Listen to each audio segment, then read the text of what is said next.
A collective. YaBoyRockLee here. Have you ever felt trapped? Yo, collective. YaBoyRockLee here. Have you ever felt trapped? Not by the walls or bars, but by something inside. Today's Daily Stoic hits hard with a quote attributed to Seneca: "Guilt is worse than jail." Think about that. An internal feeling can be more confining, more punishing than actual imprisonment. Let's break down why Stoics believe this and how we can escape from this mental prison. Physical jail has limits. A sentence ends. But guilt? Guilt can be a life sentence we impose on ourselves. It replays mistakes, whispers regrets, drains our energy.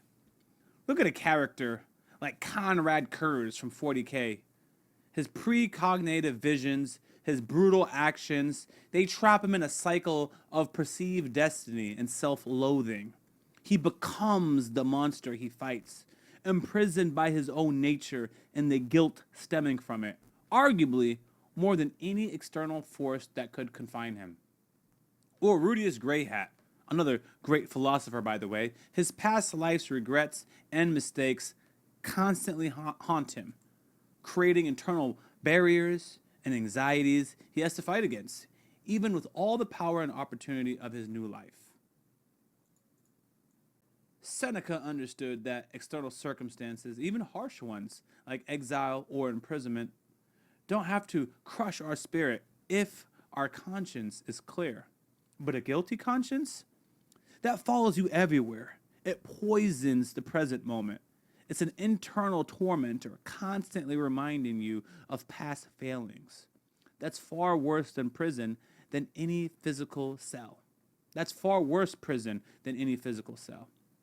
So, how do Stoics suggest we deal with guilt? Not by ignoring mistakes, but by accepting them, learning from them, and crucially refocusing on the present. Guilt lives in the past. The past is outside of our control. What is in our control? Our actions now. Instead of endlessly punishing ourselves for what we did, the Stoic approach is to ask, what can I do now?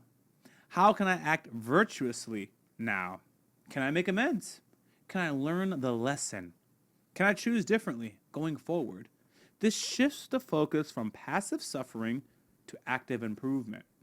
It acknowledges the past without being imprisoned by it. Use the memory of the mistake, not as a whip to beat yourself, but as fuel for a better. That's how you break the chains of guilt. Let's end with the actionable takeaway. Feeling guilty about something? Here's your practice. Action over agony. Identify one concrete action you can take today related to guilt. Maybe it's an apology. Maybe it's starting a new, better habit. Maybe it's simply acknowledging the lesson learned and consciously choosing differently in a similar situation. Take the one action. Shift from dwelling in the past pain to building a better present. Let me know one action you're taking in the comments. Like, subscribe. I love hearing from you guys in the comment section. I'm YaBoyRockLee, and I'm out.